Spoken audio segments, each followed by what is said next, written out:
दोस्तों, government exam की तैयारी के लिए सब्सक्राइब कीजिए हमारे चैनल प्रिपरेशन अड्डा को और बेल आइकन दबाइए हमारी वीडियो सबसे पहले देखने के लिए। हेलो फ्रेंड्स, स्वागत है आप सभी का हमारे चैनल प्रिपरेशन अड्डा के अंदर। दोस्तों, इस वीडियो का टेक्स्ट रहने वाला पूरा का पूरा इंग्लिश में। अगर आप इसको हिंदी में देखना चाहते हैं तो आप प्लेलिस्ट में जाएं, वहां पर केमिस्ट्री के ल्यूसेंट के नोट्स पहले से ही अपलोड कर चुका हूं। पूरी केमिस्ट्री अपलोड हो चुकी है, आप वहां से देख सकते हैं। प्लेलिस्ट में जाएं, वहां से देख सकते हैं। अगर आपको प्लेलिस्ट नहीं मिल रही है तो आप कमेंट बॉक्स में कमेंट कर दें, ताकि मैं वहां आपको लिंक प्रोवाइड कर सकूं पूरी प्लेलिस्ट का। ऑक्सीडेशन रिडक्शन डिस्कस करने वाले हैं ल्यूसेंट का। केमिस्ट्री का चैप्टर नंबर 5 है इंग्लिश मीडियम स्टूडेंट्स के लिए। इसके इंग्लिश मीडियम में और भी चैप्टर अपलोड हो चुके हैं, वो भी बहुत प्यारे नोट्स बनाए हुए हैं, आप उनको भी एक बार देख लें ताकि आपकी प्रिपरेशन अच्छी हो जाए। चलिए स्टार्ट करते हैं। ऑक्सीडेशन एवं रिडक्शन। देखिए, नाम से ही पता लग रहा है कि ऑक्सीडेशन। अब ऑक्सीडेशन और रिडक्शन, ऑक्सीडेशन फिनोमिना है तो है क्या?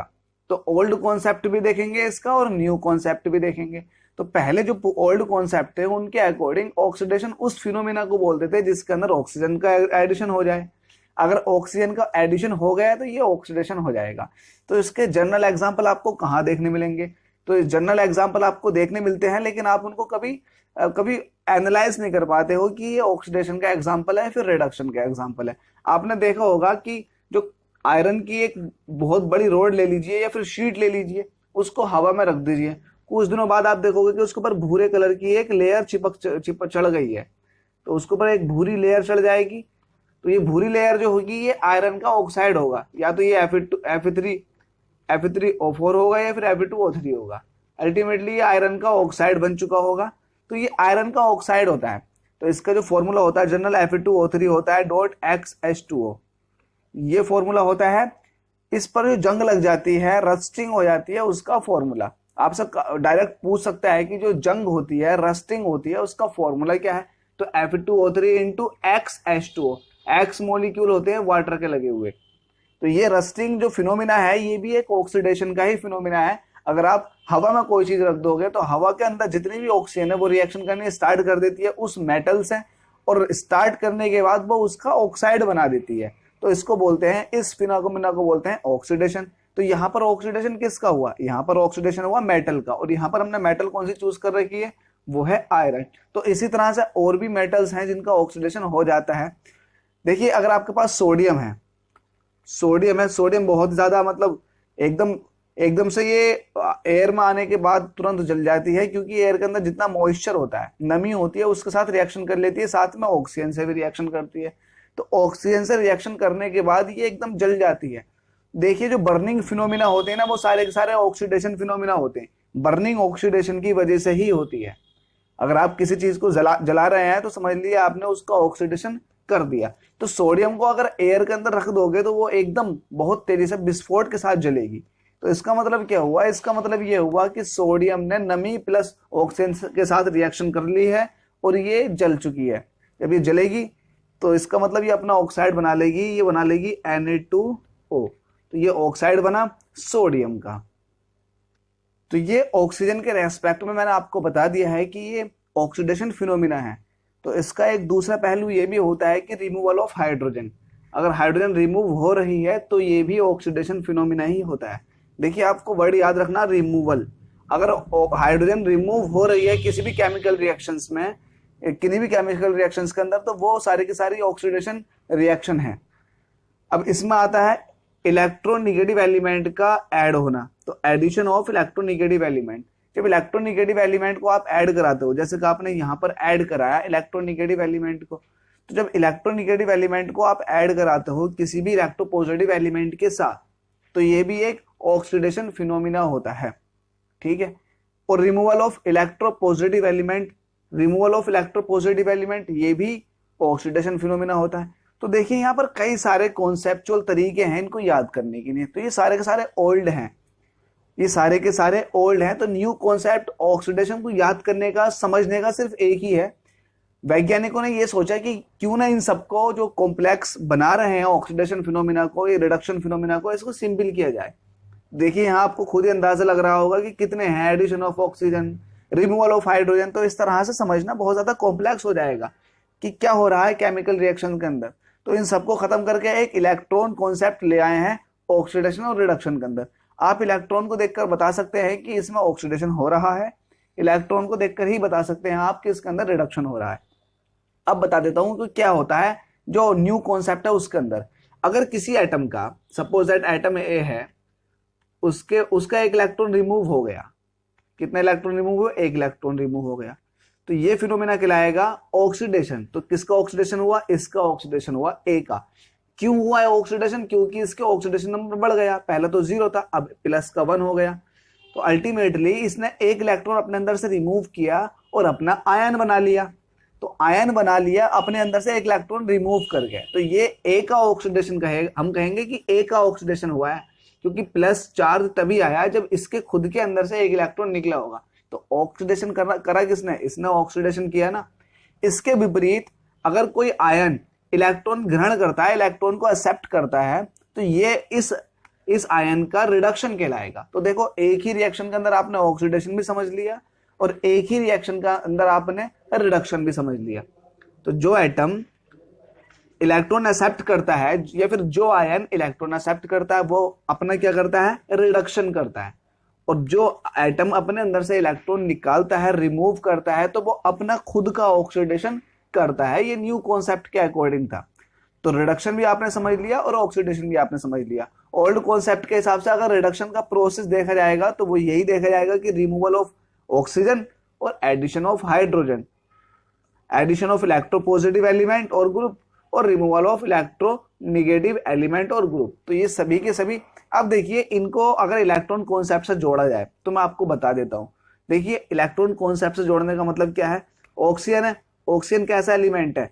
ऑक्सीजन एक इलेक्ट्रोनेगेटिव एलिमेंट है। जब ऑक्सीजन एक इलेक्ट्रोनेगेटिव एलिमेंट है और जब वो किसी मेटल के साथ ऐड होगा, तो इलेक्ट्रोनेगेटिव एलिमेंट की ये ताकत होती है, ये खास बात होती है कि वो दूसरे का इलेक्ट्रॉन को अपनी तरफ को पुल करता है, खींचता है। ये आपको पता ही होगा, मैं पिछली वीडियोस के अंदर बता चुका हूं इलेक्ट्रोनेगेटिविटी और इलेक्ट्रॉन एफिनिटी के बारे में। तो ये अपने अंदर इलेक्ट्रॉनों को खींचने अब शुरू करेगा, तो अल्टीमेटली अब इलेक्ट्रॉन खींचेगा। देखिए बात को समझिए, जब एक मेटल के अंदर से इलेक्ट्रॉनों को खींचेगा तो मेटल अपना आयन बना लेगा। जब मेटल का आयन बन चुका है तो अल्टीमेटली मेटल का ऑक्सीडेशन नहीं हो गया भाई। मेटल ने अपने अंदर से इलेक्ट्रॉन दे दिया, तो मेटल ने अपना ऑक्सीडेशन कर तो लिया। तो ये फिनोमेना कहलाएगा ऑक्सीडेशन। तो इलेक्ट्रोनेगेटिव एलिमेंट से आपने समझ लिया और ऑक्सीजन से आपने समझ लिया। तो हो ऑक्सीजन भी इलेक्ट्रोनेगेटिव एलिमेंट है और इलेक्ट्रोनेगेटिव एलिमेंट भी इलेक्ट्रोनेगेटिव एलिमेंट है। अब कोई एटम जो कि मेटल है अपने अंदर से एक एटम को निकाल रहा है, बहुत सारे एटम से एक एटम्स को निकाल रहा है वो, तो अल्टीमेटली क्या हुआ? एटम को रिमूव कर दिया उसने। तो अपना जो करा होगा उसने ऑक्सीडेशन करा होगा ना। ऑक्सीडेशन मतलब उसके ऊपर पॉजिटिव चार्ज आ गया होगा, क्योंकि उसने एटम को रिमूव कर दिया, इलेक्ट्रॉनों को रिमूव कर दिया। तो आपने ये भी समझ लिया कि इलेक्ट्रो पॉजिटिव एलिमेंट का रिमूव होना भी ऑक्सीडेशन कहलाता है। तो अल्टीमेटली देखिए, इलेक्ट्रॉन कॉन्सेप्ट से सारी की सारी डेफिनेशन एक साथ मर्ज हो गई और एक साथ समझ में भी आ गई। इलेक्ट्रोनेगेटिव एलिमेंट का ऐड होना, बता चुका हूं, इलेक्ट्रोनेगेटिव एलिमेंट उस दूसरे एलिमेंट से इलेक्ट्रॉन पुल करने की कोशिश करेगा और दूसरे वाले एटम का ऑक्सीडेशन हो जाएगा, क्योंकि उसके अंदर से इलेक्ट्रॉन निकल चुका होगा। तो इसी तरह से आप रिडक्शन को भी समझ सकते हैं, इसी तरह से आप रिडक्शन को भी समझ सकते हैं। तो रिडक्शन ऑक्सीडेशन का उल्टा होता है। रिडक्शन में क्या होता है? रिडक्शन में आपको इलेक्ट्रॉन देने होते हैं, रिडक्शन में आपको इलेक्ट्रॉन देने होते हैं। तो जाहिर सी बात है, आपको कोई भी इलेक्ट्रोपॉजिटिव एलिमेंट का एडिशन कराना होगा। जब इलेक्ट्रॉन देने हैं तो इलेक्ट्रोपॉजिटिव एलिमेंट को ऐड करा दो, या फिर यूं कहें इलेक्ट्रोनेगेटिव एलिमेंट को निकलवा दो। ये दोनों ही क्या है? ये दोनों ही रिडक्शन का प्रोसेस है। या फिर हाइड्रोजन के साथ रिएक्शन करा दो। तो हाइड्रोजन खुद क्या है? एक देखो हाइड्रोजन दोनों तरह से बिहेव करती है, इलेक्ट्रो पॉजिटिव भी बिहेव करती है, इलेक्ट्रोनेगेटिव भी बिहेव करती है। बस शर्त यह है कि जिसके साथ रिएक्शन कर रही है वो क्या है। अगर वो एक मेटल है जिसके साथ हाइड्रोजन रिएक्शन कर रहा है, तो यहां पर हाइड्रोजन जो कहलाएगी इलेक्ट्रोनेगेटिव कहलाएगी, क्योंकि वो मेटल से इलेक्ट्रॉनों को खींच लेगी। लेकिन अगर हाइड्रोजन किसी ऐसे एलिमेंट के साथ रिएक्शन कर रहा है जो हाइड्रोजन के रेस्पेक्ट में ज्यादा इलेक्ट्रोनेगेटिव है, तो वो हाइड्रोजन से इलेक्ट्रॉनों को खींच लेगी। तो अल्टीमेटली हाइड्रोजन इलेक्ट्रोपॉजिटिव और इलेक्ट्रोनेगेटिव दोनों तरह से बिहेव करता है। ये देखा जाता है कि हाइड्रोजन रिएक्शन किसके साथ कर रहा है। देखिए यहाँ पर क्लोरीन के साथ रिएक्शन कर रहा है, तो क्लोरीन जो है इलेक्ट्रोनेगेटिव है हाइड्रोजन से। तो अल्टीमेटली यहाँ क्लोरीन के रेस्पेक्ट में हाइड्रोजन क्या कहलाएगी? इलेक्ट्रोपॉजिटिव कहलाएगी।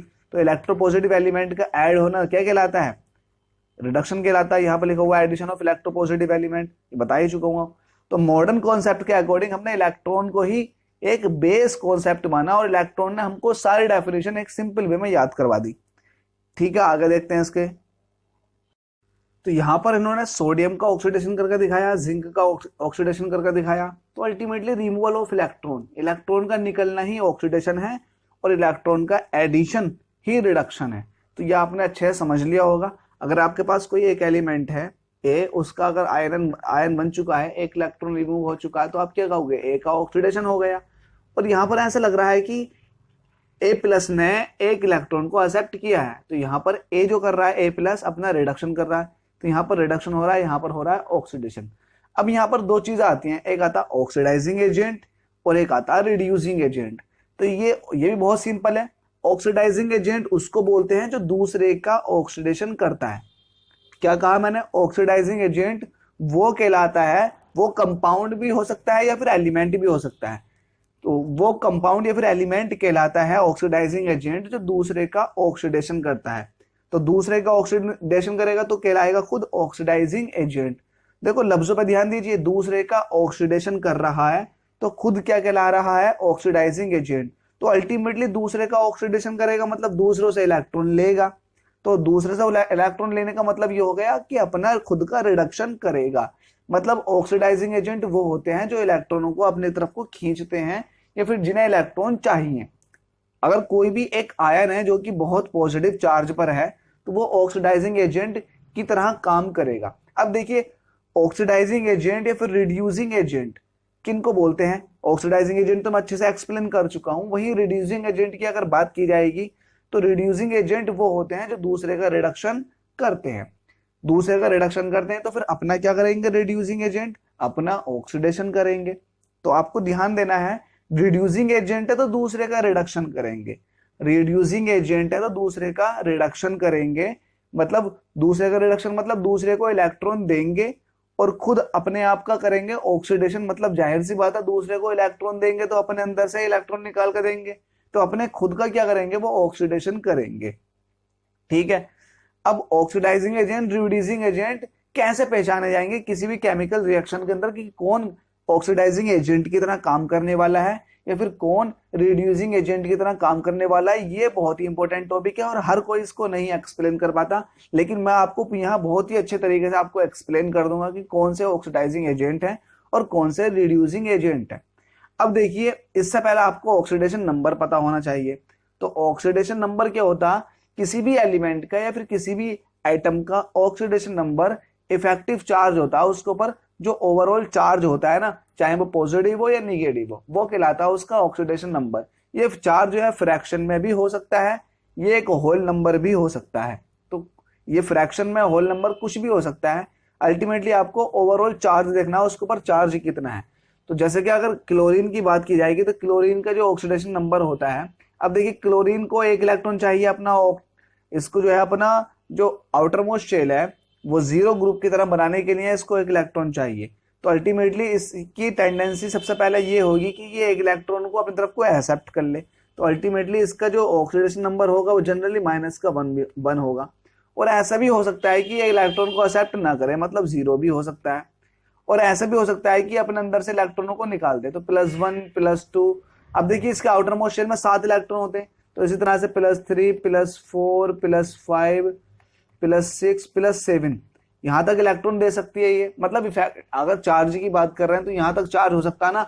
चार्ज मतलब आउटर मोस्ट शेल के इलेक्ट्रॉन सारे के सारे निकल जाएं या आउटर मोस्ट शेल में जितने इलेक्ट्रॉनों की कमी हो इतने इलेक्ट्रॉन आ जाए। तो एक इलेक्ट्रॉन की कमी थी तो एक इलेक्ट्रॉन आना मतलब क्या होगा, निगेटिव चार्ज आएगा, और देना मतलब पॉजिटिव चार्ज आएगा। तो अल्टीमेटली यहाँ आपको ये पता चल गया कि जो क्लोरीन की ऑक्सीडेशन नंबर होते हैं वो -1 से लेकर +7 तक होते हैं। इसकी रेंज ये होती है -1 से लेकर +7 तक। अब क्लोरीन कहां पर ऑक्सीडाइजिंग एजेंट की तरह काम करेगा और कहां पर रिड्यूसिंग एजेंट की तरह काम करेगा, इसको समझ लेते हैं। ऑक्सीडाइजिंग एजेंट का मतलब क्या है, जो दूसरे का ऑक्सीडेशन करेगा और खुद का क्या करेगा, रिडक्शन करेगा। तो ऑक्सीडाइजिंग एजेंट वो होते हैं जो दूसरे का ऑक्सीडेशन करते हैं, मतलब दूसरे से इलेक्ट्रॉनों को लेते हैं। अब आप खुद बताइए इस रेंज को देख के कि सबसे अच्छा ऑक्सीडाइजिंग एजेंट की तरह क्लोरीन कब काम करेगा। तो जाहिर सी बात है ऑक्सीडाइजिंग एजेंट की तरह क्लोरीन सबसे अच्छा तब बिहेव करेगा जब इसका +7 चार्ज होगा। क्यों +7 चार्ज? क्यों +7 चार्ज? इसलिए है क्योंकि यहाँ पर इलेक्ट्रॉन के पास सबसे कम है, यहाँ पर इलेक्ट्रॉन +7 चार्ज है इसके ऊपर, मतलब कमी है 7 इलेक्ट्रॉनों की।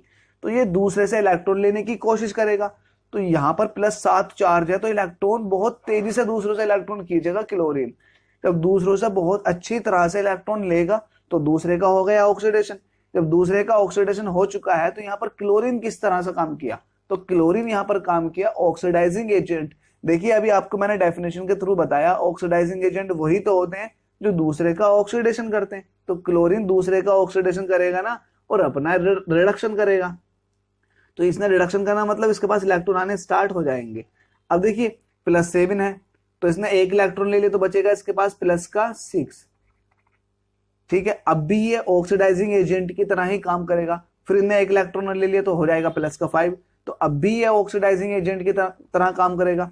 अब इसने 1 इलेक्ट्रॉन ले लिया, हो गया +4। अब देखिए अगर +4 वाले क्लोरीन की बात करूं तो +4 वाला क्लोरीन क्या कर सकता है? देखिए अपने अंदर से इलेक्ट्रॉन निकाल के भी अपना ऑक्सीडेशन भी कर सकता है और अपना रिडक्शन भी कर सकता है। तो ऑक्सीडेशन भी कर सकता है और रिडक्शन भी कर सकता है। तो इसका मतलब जब ऑक्सीडेशन करेगा, खुद का ऑक्सीडेशन करेगा, तो यहां पर क्या कहलाएगा? रिड्यूसिंग एजेंट कहलाएगा। जब अपना खुद का ऑक्सीडेशन करेगा तो रिड्यूसिंग एजेंट कहलाएगा। जब दूसरे का अपना खुद का ऑक्सीडेशन कर रहा है मतलब दूसरे का रिडक्शन कर रहा है तो रिड्यूसिंग एजेंट कहलाएगा। तो ये रिड्यूसिंग एजेंट की तरह भी काम कर सकता है और एक ऑक्सीडाइजिंग एजेंट की तरह भी काम कर सकता है। देखिए +4 है ना, तो इधर भी जा सकता है इधर भी जा सकता है अल्टीमेटली, तो दोनों तरफ जा सकता है ना। मतलब एक तरह से ऑक्सीडाइजिंग एजेंट की तरह भी काम कर सकता है और रिड्यूसिंग एजेंट की तरह भी काम कर सकता है। मतलब इधर को जाएगा तो रिड्यूसिंग एजेंट बनेगा और इधर को जाएगा तो ऑक्सीडाइजिंग एजेंट की तरह काम करेगा। तो अल्टीमेटली ये आपको किस चीज से पता लगा? ये आपको पता लगा उसकी ऑक्सीडेशन नंबर से, कि उसकी ऑक्सीडेशन नंबर अगर उसकी रेंज में, किसी भी आइटम की रेंज यहां से यहां तक है, अगर बीच में ऑक्सीडेशन नंबर आ रहा है तो वो एज ए रिड्यूसिंग एजेंट भी काम कर सकता है और एज ए ऑक्सीडाइजिंग एजेंट भी काम कर सकता है। लेकिन सपोज दैट कि वही एलिमेंट अपनी जो है हाईएस्ट ऑक्सीडेशन स्टेट पे पहुंच चुका है, तो क्या ये अब रिड्यूसिंग एजेंट की तरह काम करेगा? क्या ये अपने अंदर से इलेक्ट्रॉन और मतलब निकालने की कोशिश करेगा? क्या अपने अंदर से इलेक्ट्रॉन निकालने की कोशिश करेगा? क्या दूसरों को इलेक्ट्रॉन दे पाएगा? और अगर यहां पर पहुंच चुका है तो इसने मैक्सिमम अपने अंदर से इलेक्ट्रॉन निकाल चुके होंगे। तो इसने जब अपने अंदर से इलेक्ट्रॉन निकाल रहा होगा तो अपना ऑक्सीडेशन कर रहा होगा। तो जो अपना ऑक्सीडेशन करता है तो वो क्या कहलाता है? जो अपना ऑक्सीडेशन करता है, तो जब इनिशियली करवा रहा होगा ऑक्सीडेशन, तो दूसरा क्या होगा? ऑक्सीडाइजिंग एजेंट होगा। दूसरा ऑक्सीडाइजिंग एजेंट तो होगा, तभी तो ये इस वाले आइटम का ऑक्सीडेशन कर रहा है। तो इसका मतलब अब ये यहां आकर क्या काम करेगा? ये जब इनिशियली ऑक्सीडेशन इसका हो रहा होगा तो ये रिड्यूसिंग एजेंट की तरह काम कर रहा होगा। अब लेकिन जब ये मैक्सिमम ऑक्सीडेशन स्टेट पर पहुंच चुका है तो इसने अपना जितना भी इसने रिड्यूसिंग एजेंट की तरह काम करना था कर दिया। लेकिन अब जब मैक्सिमम ऑक्सीडेशन स्टेट पर पहुंच चुका है तो इसके पास हो चुकी है इलेक्ट्रॉनों की सबसे ज्यादा कमी। अब जिसके पास इलेक्ट्रॉनों की कमी होती है वो दूसरों से इलेक्ट्रॉन लेने की कोशिश करते हैं। तो जब इलेक्ट्रॉन लेते हैं तो जो इलेक्ट्रॉन लेता है वही तो ऑक्सीडाइजिंग एजेंट कहलाता है। तो खुद दूसरे का ऑक्सीडेशन करता है और अपना रिडक्शन करता है। तो अब ये मैक्सिमम जब ऑक्सीडेशन स्टेट पर पहुंच चुका है तो ये दूसरे एलिमेंटों का क्या करना स्टार्ट कर देगा? ऑक्सीडेशन स्टार्ट करना शुरू कर देगा, मतलब दूसरों से इलेक्ट्रॉन लेना शुरू कर देगा। तो इससे ये बात पता लगती है, जब हायर ऑक्सीडेशन स्टेट पर कोई भी एटम होता है तो वो बहुत ही स्ट्रॉन्ग ऑक्सीडाइजिंग एजेंट की तरह काम करता है। मतलब दूसरे का बहुत तेजी से ऑक्सीडेशन कर देता है, मतलब दूसरे को जला देता है या उसका ऑक्साइड बना देता है, कुछ भी कर सकता है वो, क्योंकि वो ऑक्सीडाइजिंग एजेंट है, ऑक्सीडेशन करने की टेंडेंसी रखता है बहुत स्ट्रॉन्गली। तो यहाँ पर कुछ एग्जांपल हैं, जैसे कि KMnO4। अगर यहाँ पर आप मैंगनीज की ऑक्सीडेशन नंबर निकालोगे तो देखिए, अगर ये यहाँ पर अगर स्टैम्प कंडीशन देखो तो यहाँ पर किसी तरह का इसके ऊपर कोई चार्ज नहीं है, तो ओवरऑल चार्ज कितना है? 0।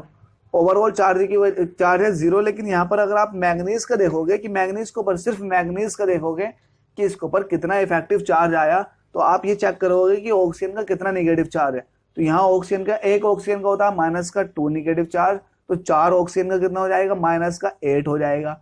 -8 हुआ इसका। और पोटेशियम का कितना होता है? +1 होता है। तो -8 +1 कितना होगा? -7। और जब ये 0 के इक्वल में जाएंगे तो +7 हो जाएगा। तो यहाँ पर मैग्नीज के पास जो ऑक्सीडेशन नंबर आया +7 आया, तो मैग्नीज के पास +7 ऑक्सीडेशन नंबर, मैग्नीज का सबसे ज्यादा ऑक्सीडेशन हो चुका है। मैग्नीज का क्या हो चुका है? सबसे ज्यादा ऑक्सीडेशन हो चुका है। अब देखिए जिसने ऑक्सीडेशन किया होगा, देखो बात को समझो, दोनों तरह से हो सकता।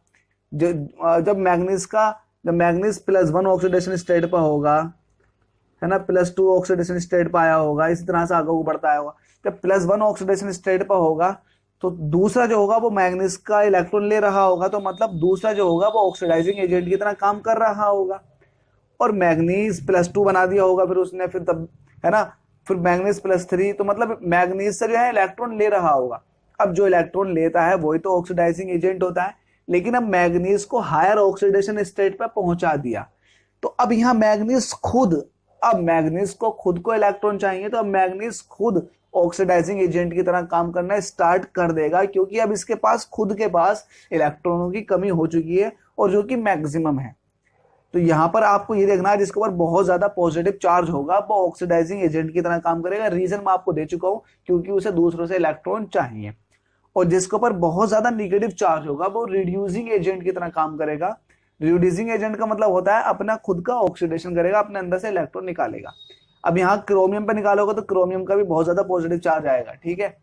तो इस तरह से आप पता लगा सकते हो ऑक्सीडाइजिंग एजेंट, और इसी तरह से आप पता लगा सकते हो रिड्यूसिंग एजेंट, ठीक है। तो रिड्यूसिंग एजेंट ऑक्सीडाइजिंग एजेंट का यही पता होता, जिसके ऊपर बहुत ज्यादा निगेटिव चार्ज हो वो कहलाएगा रिड्यूसिंग एजेंट, क्योंकि वो अपना ऑक्सीडेशन करवाने की कोशिश करेगा, उसके पास इलेक्ट्रॉनों की बहुलता है। आप बात को समझे भाई। इसमें एक टॉपिक आता है रेडॉक्स रिएक्शन। तो रेडॉक्स रिएक्शन क्या होती है? रेडॉक्स रिएक्शन वो रिएक्शन कहलाई जाती है जिसके अंदर ऑक्सीडेशन भी हो और साथ में रिडक्शन भी हो। तो ऑक्सीडेशन और रिडक्शन दोनों साथ साथ मिलकर चल रहे हैं, तो ऐसी रिएक्शन कहलाएगी रेडॉक्स रिएक्शन। आपको समझ में आ गया होगा।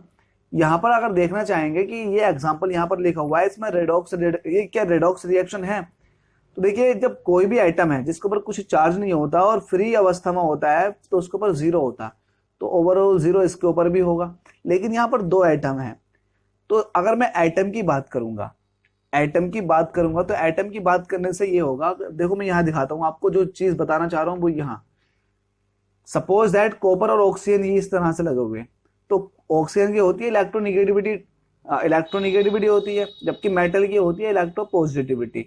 ऑक्सीजन को 2 इलेक्ट्रॉन चाहिए अपना ऑक्टेव पूरा करने के लिए, तो वो इस कॉपर से 2 इलेक्ट्रॉन ले लेगा, तो इसको हो जाएगा -2, जिसने दिया उसको बना जाएगा +2। तो -2 +2 मिलकर ओवरऑल 0 बना दिया ना।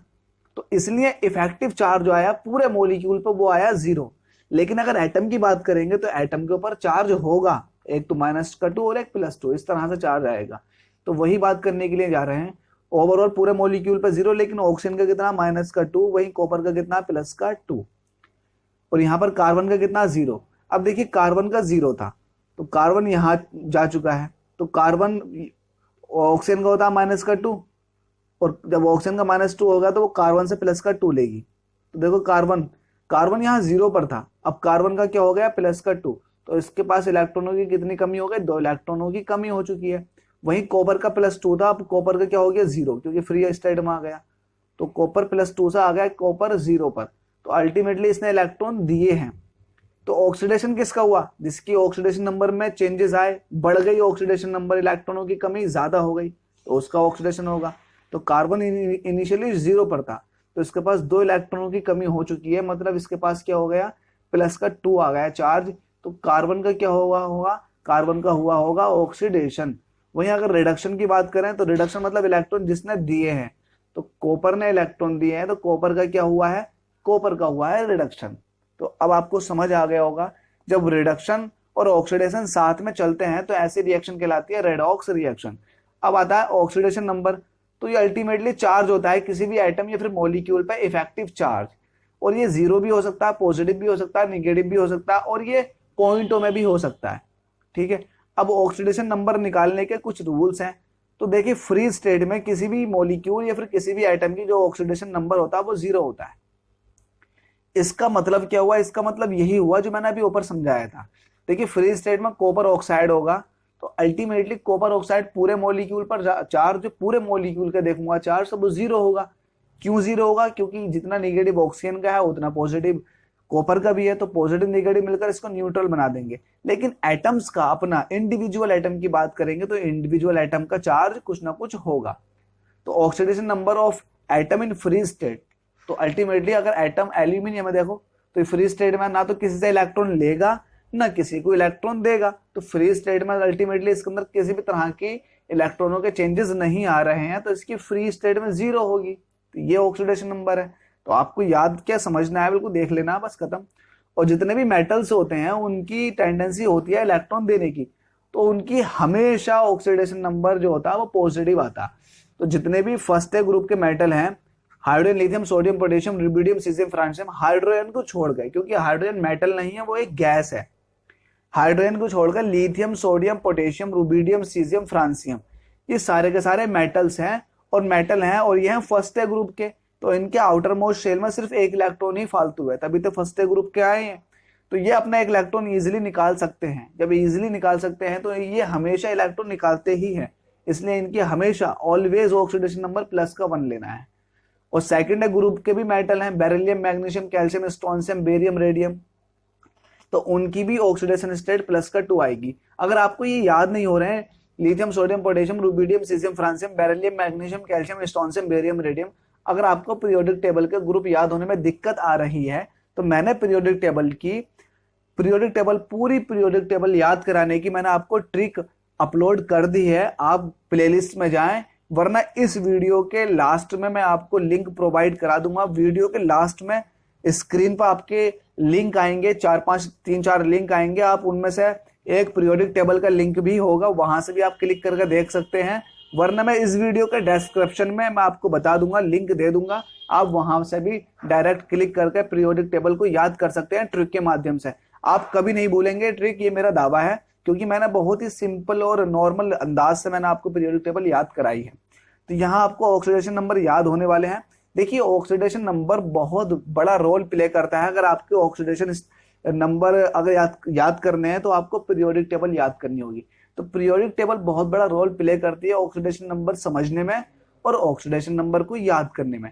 तो मैं आपसे यही कहूंगा, अगर आपने याद की हुई है, आपको याद है, तो बहुत जल्दी आपको ये चीजें समझ में आ जाएंगी कि lithium, sodium, potassium, rubidium, caesium, francium की +1 क्यों हो गई, इसकी +2 क्यों हो गई। देखिए भाई, ये सेकंड ग्रुप का है एलिमेंट है, तो इसका आउटर मोस्ट शेल में 2 इलेक्ट्रॉन है। तो आउटर मोस्ट शेल में जब 2 इलेक्ट्रॉन है, तो ये 2 इलेक्ट्रॉन तो निकल सकते हैं ना मैक्सिमम। जब 2 इलेक्ट्रॉन निकल सकते हैं तो इनकी +2 ऑक्सीडेशन स्टेट हो गई। मतलब +1 भी होती है, +2 भी होती है और 0 भी होती है। 0 +1 +2 मतलब मैक्सिमम +2 होती है, इससे ऊपर नहीं जाती है। ठीक है। ऑक्सीडेशन नंबर ऑफ हाइड्रोजन, तो हाइड्रोजन की कहीं कहीं +1 काम करती है, कहीं कहीं -1 काम करती है। आप ये कंफ्यूज हो रहे होंगे कि +1 कब काम करेगी, और आप यहाँ भी कंफ्यूज हो रहे होंगे कि -1 कब काम करेगी। देखिए, वाटर एक मॉलिक्यूल है, वाटर इसको ले लेते हैं, तो इसका स्ट्रक्चर किस तरह से होगा, HOH होगा। तो ऑक्सीजन क्या है, ऑक्सीजन जो है हाइड्रोजन से ज्यादा इलेक्ट्रोनिगेटिव है। जब ऑक्सीजन हाइड्रोजन से ज्यादा इलेक्ट्रोनिगेटिव है, तो यहाँ पर ऑक्सीजन की ये टेंडेंसी है कि वो हाइड्रोजन से इलेक्ट्रॉन ले। तो ऑक्सीजन ने 1 इलेक्ट्रॉन लिया इस वाले हाइड्रोजन से, तो इसके बाद इस वाले हाइड्रोजन को बना जाएगा +1। तो देखिए यहाँ पर ऑक्सीडेशन स्टेट क्या आ गई, +1 आ गई ना, किसकी आ गई, हाइड्रोजन की आ गई। तो अल्टीमेटली यहाँ पर हाइड्रोजन ने कैसा काम किया, यहाँ पर इलेक्ट्रॉन डोनर का काम किया हाइड्रोजन ने। तो यहाँ पर +1 आ गई है। और हाइड्रोजन को अगर -1 देखना तो किस तरह से करेंगे, देखिए, अगर मेरे पास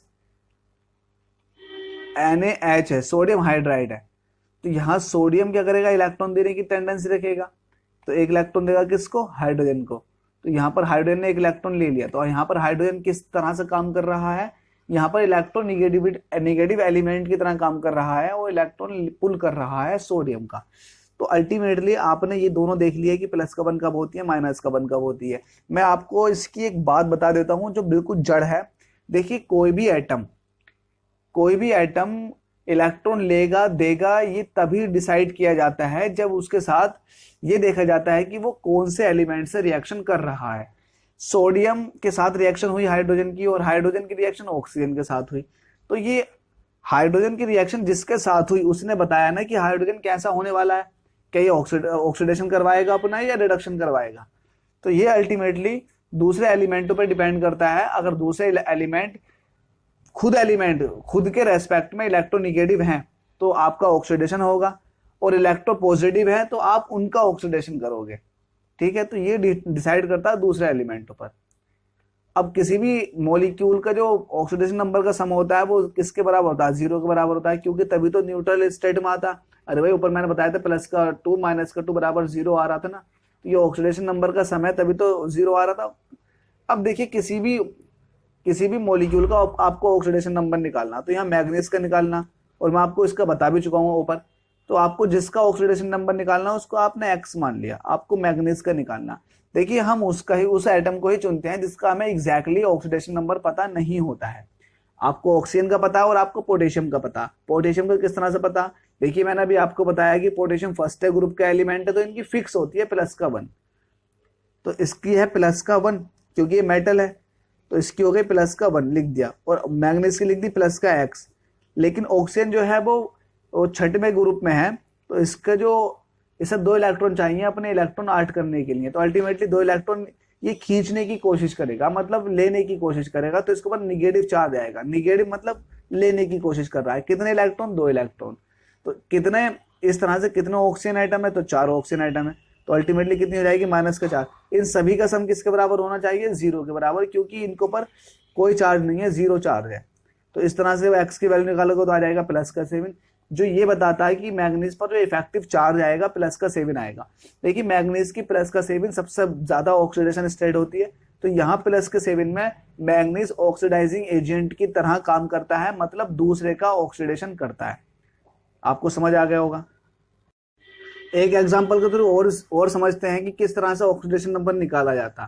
तो यहाँ पर पोटेशियम डाइक्रोमेट है, तो आपको पता है आपको क्रोमाइट की निकालनी है, क्रोमियम की निकालनी है। आपको क्रोमियम की नहीं पता, आपको पोटेशियम की पता है और ऑक्सीजन की पता है। देखिए पोटेशियम फर्स्ट ग्रुप और सेकंड ग्रुप और लास्ट के अगर 7th ग्रुप 6th ग्रुप की बात करी जाए और फिर 0 ग्रुप की बात करी जाए, तो इनकी आपको लगभग पता होती है। बीच के होते हैं ग्रुप जिसमें वेरिएबल ऑक्सीडेशन स्टेट आ जाती है। और अगर बात की जाएगी डी ब्लॉक की, तो डी ब्लॉक के अंदर बहुत ज्यादा वेरिएशन होता है ऑक्सीडेशन स्टेट के अंदर। तो आपको ऑक्सीजन की तो पता है और इसी तरह से आपको पोटेशियम की पता है। तो आपको क्रोमियम की निकालनी होगी, ऑब्वियस है यहाँ से क्रोमियम की ही निकालनी होगी। तो आपने क्रोमियम की मान ली x है, तो पोटेशियम कितने हैं? पोटेशियम है 2, और एक पोटेशियम की कितनी होती है? +1 होती है। तो 2 पोटेशियम की कितनी हो जाएगी? +2। तो आपने यहाँ +2 लिख दी। तो क्रोमियम आयन कितने, क्रोमियम एटम कितने? 2 हैं, तो 2 आपने x लिख दिया। और ऑक्सीजन कितने हैं? ऑक्सीजन है 7, तो एक ऑक्सीजन की होती है -2, तो इसी तरह 7 ऑक्सीजन की कितनी हो जाएगी? -14। तो आपने यहाँ -14 लिख दी। तो अल्टीमेटली आप जब आप इसको सॉल्व करोगे तो 2x = आ जाएगा -12, और उधर जाएगा +12 हो जाएगा, और उसे 2 से डिवाइड करेंगे तो +6 आ जाएगा। तो आप रफ पे सॉल्व कर सकते हैं, x = +6 आ जाएगा। तो x = +6 आ गया। तो यहाँ पर ये क्या बता रहा है? ये बता रहा है कि क्रोमियम जो है अपनी मैक्सिमम ऑक्सीडेशन स्टेट पर पहुंच चुका है, +6 बहुत होती है। अब ये ऑक्सीडाइजिंग एजेंट की तरह काम करेगा, मतलब दूसरे का ऑक्सीडेशन करना स्टार्ट कर देगा। ठीक है, और यहाँ पर अगर मैं शुगर का फॉर्मूला देखो, ये C12H22 और O11, वैसे शुगर का C6H12 O11 O6 होता है, शायद इस तरह से होता है, C6H12 O6। हाँ, यही शुगर का फॉर्मूला होता है। देखिए अगर शुगर का फॉर्मूला ये है तो यहाँ पर कुछ इस तरह से है। तो आपसे पूछ रहा है कि कार्बन का ऑक्सीडेशन नंबर बताओ। तो कार्बन का ऑक्सीडेशन नंबर निकालने के लिए आपको हाइड्रोजन का पता होना चाहिए और आपको ऑक्सीजन का पता। तो हाइड्रोजन का पता है कि क्या होता है? हाइड्रोजन का होता है +1, और वहीं बात की जाए ऑक्सीजन की तो होता है -2। तो -2 होता है, और 11 ऑक्सीजन है तो -22 हो जाएगा ऑक्सीजन का, और हाइड्रोजन का +1 होता है तो वहां पर हो जाएगा +22 ऑक्सीजन का। तो इन दोनों को ऐड किया जाएगा तो ये कट जाएंगे एक दूसरे से +- से। तो अल्टीमेटली कार्बन का कितना आ जाएगा? यहाँ कार्बन का आ जाएगा 0। ठीक है, अब आती हैं कुछ रिएक्शंस। तो ये इंपॉर्टेंट रिएक्शंस हैं, इनके कॉन्सेप्ट समझ लीजिए, आपको काम आएंगी। अगर गवर्नमेंट एग्जाम में ना पूछी जाएंगे तो आपसे कोई और पूछ सकता है। अच्छी रिएक्शंस है और एकदम कंप्लीट करा दूंगा। पहला आती है डिकम्पोजिशन रिएक्शन। तो डिकम्पोजिशन रिएक्शन का मतलब क्या है? डिकम्पोज होना मतलब टूटना। तो हम जो जनरली किसी भी चीज को तोड़ते हैं वो हीट के थ्रू तोड़ते हैं। तो आपने सोडियम हाइड्राइड को हीट दे दी और ये टूट चुका है हाइड्रोजन और सोडियम में। इस रिएक्शन के अंदर लगभग एक तो एलिमेंट बनना ही चाहिए। ठीक है, तो एक तो एलिमेंट की फॉर्म में आना चाहिए, चाहे दूसरा मॉलिक्यूल बन जाए कोई फर्क नहीं पड़ता। तो आपने सोडियम हाइड्राइड को हीट दे दी, ये सिंबल हीट का है, और आपने इसको तोड़ दिया, तो ये रिएक्शन कहलाएगी डिकम्पोजिशन रिएक्शन। और वहीं अगर कॉम्बिनेशन रिएक्शन की बात की जाए तो कॉम्बिनेशन रिएक्शन उस रिएक्शन को बोलते हैं जिसमें दो या दो से अधिक एलिमेंट्स मिलकर एक कंपाउंड बनाते हैं, वो रिएक्शन कहलाती है कॉम्बिनेशन रिएक्शन। यहाँ पर हाइड्रोजन और ऑक्सीजन मिलकर हाइड्रोजन परऑक्साइड बना रहे हैं। देखिए यहाँ पर ऑक्सीजन की जो आएगी परऑक्साइड आएगी, परऑक्साइड में ऑक्सीजन का जो चार्ज होता है -1 होता है, ठीक है, और ऑक्साइड के अंदर कितना होता है -2, ठीक है, ये आपको ध्यान रखना है। तो यहाँ कार्बन एलिमेंट था और ऑक्सीजन एलिमेंट, तो कंपाउंड क्या बन गया, कार्बन डाइऑक्साइड, जो कि गैसियस फॉर्म में रहता है। तो कॉम्बिनेशन रिएक्शन तो ये होती है। अब आता है डिस्प्लेसमेंट रिएक्शन। तो डिस्प्लेसमेंट रिएक्शन में क्या होता है, कोई एक एलिमेंट किसी कंपाउंड के अंदर, देखो ये कंपाउंड है तो उसके अंदर ये दो एलिमेंट, मतलब एक तो आयरन है और सल्फर है, ऑक्सीजन है, तो ये आयरन सल्फाइड कहलाएगा, तो सल्फेट कहलाएगा, SO4 सल्फेट होता, तो आयरन को बोलते हैं फेरस सल्फेट। तो फेरस सल्फेट है, फेरस कब कहलाया, जब आयरन क्या है +2, जब आयरन की +2 होती है तो फेरस कहलाता, और जब इसकी +3 होती है तो ये फेरिक कहलाता है। तो फेरस फेरिक आपको ध्यान देना है। यहाँ पर सल्फेट की -2 चार्ज होता है, तो जाहिर सी बात है पूरे ही कंपाउंड के ऊपर 0 चार्ज है, तो आयरन के ऊपर कितना आएगा, +2 चार्ज आएगा बैलेंस करने के लिए। जब +2 चार्ज है तो ये कहलाएगा फेरस, और +3 चार्ज होता है तो ये कहलाता फेरिक। तो यहाँ पर फेरस सल्फेट है। अब देखिए फेरस सल्फेट के अंदर फेरस आयन जिंक के द्वारा हटा दिया गया, रिएक्शन के अंदर जिंक के द्वारा हटा दिया गया, तो बन गया जिंक सल्फेट। और जिंक सल्फेट बनने के बाद जब जिंक सल्फेट बना और फेरस निकल गया, तो जिंक सल्फेट बनने के बाद देखो जिंक ने इसको सब्स्टिट्यूट कर दिया, डिस्प्लेस कर दिया। तो यहाँ से रिएक्शन कहलाएगी, जब डिस्प्लेस कर दिया जाता है किसी भी सॉल्ट के अंदर से उस आयन को डिस्प्लेस कर दे दूसरा आयन और खुद लग जाए, तो ऐसी रिएक्शन कहलाती है डिस्प्लेसमेंट रिएक्शन। ये आयन इसको डिस्प्लेस करेगा, ये चीज बताती है इलेक्ट्रोकेमिकल सीरीज। अगर आपको इलेक्ट्रोकेमिकल सीरीज पता है तो आपको बहुत फायदा होने वाला। अगर आपने याद नहीं कर रही है तो मैंने ट्रिक अपलोड कर रही है, आपको याद करनी है, बता रखा मैंने।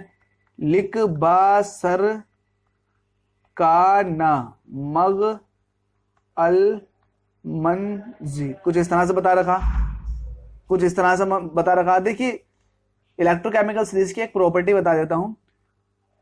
ये इलेक्ट्रोकेमिकल सीरीज में जिंक ने आयरन को डिस्प्लेस कब किया, तो कोई भी एलिमेंट किसी दूसरे एलिमेंट को तभी डिस्प्लेस कर पाता है जब वो एलिमेंट, जो डिस्प्लेस होने वाला एलिमेंट होता है ना, वो इलेक्ट्रोकेमिकल सीरीज में डिस्प्लेस करने वाले एलिमेंट से नीचे होता है। तो यहाँ पर जिंक यहाँ पर आ चुका। अगर आप इलेक्ट्रोकेमिकल सीरीज लिखोगे तो बहुत नीचे आएगा, आयरन आएगा। तो आयरन क्या है, बहुत नीचे है। और आयरन जो है, आयरन अपने सॉल्ट के अंदर से, आयरन का अगर सॉल्ट लिया जाए, जैसे कि यहाँ फेरस सल्फेट लिया था तो आयरन का सॉल्ट था, और उसमें अगर जिंक डाल दिया जाए तो जितने भी आयरन के ऊपर एलिमेंट है उनकी ये खास बात है, ये इलेक्ट्रोकेमिकल सीरीज में खास बात होती है कि अगर उनको आयरन सल्फेट के सॉल्यूशन में डाल दिया जाएगा तो उसमें से आयरन को हटा देंगे सभी के सभी और खुद आकर लग जाएंगे।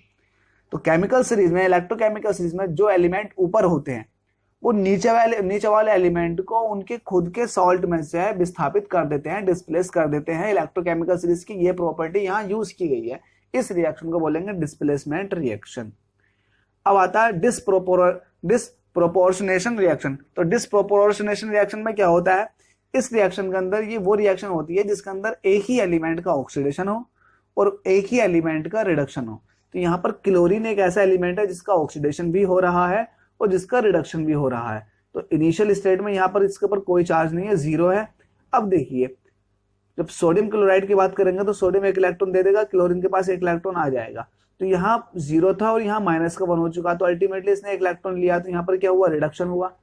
और अगर यहाँ पर निकालेंगे तो इसके ऊपर आ जाएगा +1, तो यहाँ पर 0 तो यहाँ पर +1 हो चुका, तो यहाँ पर हुआ ऑक्सीडेशन। तो क्लोरीन का ऑक्सीडेशन भी हुआ और क्लोरीन का रिडक्शन भी हुआ। जब एक ही एलिमेंट का ऑक्सीडेशन हो और एक ही एलिमेंट का रिडक्शन हो तो ऐसे रिएक्शन कहलाती है डिस्प्रोपोर्शनेशन रिएक्शन। तो ये रिएक्शन नाम बहुत लंबा चौड़ा है, कभी कभी इसको प्रोनाउंसिएट करने में दिक्कत हो जाती है, तो आपको याद रखना डिस्प्रोपोर्शनेशन रिएक्शन कहलाती है ऐसी रिएक्शन जिसमें एक ही एलिमेंट का ऑक्सीडेशन हो और रिडक्शन साथ साथ हो। अब आता है सब्स्टिट्यूशनल रिएक्शन। तो सब्स्टिट्यूशनल रिएक्शन में जैसे कि आपको इथाइल क्लोराइड है और पोटेशियम हाइड्रोक्साइड से रिएक्शन कराई है, तो इसमें जो है OH जो है उसने सब्स्टिट्यूट कर दिया क्लोरीन को, और क्लोरीन निकल कर पोटेशियम क्लोराइड बन गई है। तो इस रिएक्शन में जो एक एटम है या फिर ग्रुप ऑफ एटम्स जो है वो एक ऑर्गेनिक मॉलिक्यूल के अंदर से सब्स्टिट्यूट हो जाता है किसी दूसरे एटम और मॉलिक्यूल के द्वारा। तो ऐसी रिएक्शन कहलाती है सब्स्टिट्यूशन रिएक्शन। और न्यूट्रलाइजेशन रिएक्शन ये इंपॉर्टेंट है, इसमें 13.7 किलो कैलोरी ऊष्मा निकलती है न्यूट्रलाइजेशन रिएक्शन के अंदर, ये आपको याद रखनी है। जब एसिड और बेस मिल जाते हैं तो सॉल्ट और पानी बनाते हैं, सॉल्ट और पानी बनाते हैं, तो ये रिएक्शन कहलाती है न्यूट्रलाइजेशन रिएक्शन। इसमें एसिड भी होता है और बेस दोनों रिएक्शन करते हैं, और इसमें 13.7 किलो कैलोरी ऊष्मा मतलब हीट जो है एक्युमुलेट होती है। ठीक है, आगे देखते हैं रिएक्शन नंबर 7, जिसके अंदर रिवर्सिबल रिएक्शन। रिवर्सिबल रिएक्शन वो रिएक्शन होती हैं जो दोनों डायरेक्शन में चलती हैं, है ना। देखिए ओके, आपको समझना है कि ये फॉरवर्ड डायरेक्शन में भी मूव करेगी और बैकवर्ड में भी मूव करेगी। तो ऐसे रिएक्शन जो फॉरवर्ड और बैकवर्ड दोनों डायरेक्शन में मूव करती हैं वो कहलाती हैं रिवर्सिबल रिएक्शन। देखिए नेचुरल के अंदर, अगर नेचुरल अपने नेचर के अंदर देखा जाएगा तो नेचुरल कंडीशन में कोई भी रिएक्शन रिवर्सिबल नहीं है। ये सिर्फ एक हाइपोथेटिकल एक सोच है, ये एक हाइपोथेटिकल रिएक्शन है, ऐसा वास्तव में नहीं हो सकता। ये एक हाइपोथेटिकल रिएक्शन है कि वही मतलब एटम से फिर एलिमेंट मिलकर कोई कंपाउंड बनाते हैं, फिर वो कंपाउंड बाद में डिकम्पोज होकर उन एलिमेंट में कन्वर्ट हो जाए, ऐसा नहीं होता। ये सिर्फ एक रिवर्सिबल रिएक्शन है, एक हाइपोथेटिकल रिएक्शन है। प्रैक्टिकल डेटाबेस को इजी करने के लिए और अपनी कैलकुलेशन को आसान करने के लिए ये रिएक्शन बनाई गई। तो ये रिएक्शन तो वास्तव में नहीं है, इरिवर्सिबल रिएक्शन होती है सारी की सारी। जितने भी नेचर में प्रोसेस होते हैं सब रिवर्सिबल, कोई भी रिवर्सिबल नहीं होता, सारे के सारे इरिवर्सिबल होते हैं। देखिए रिवर्सिबल का मतलब क्या है, आप बाइक लेकर जा रहे हो बहुत तेजी से, आपने ब्रेक लगा दिए, तो सारी की सारी एनर्जी जो कि बहुत स्पीड प्रोवाइड कराई थी एनर्जी ने, और आपने एकदम ब्रेक लगा दी, वो सारी की सारी एनर्जी हीट में कन्वर्ट हो जाएगी। तो क्या आप इस हीट को, जो फ्रिक्शन में लॉस हुई है हीट, क्या इस हीट को यूज करके आप उतनी स्पीड गेन कर सकते हैं?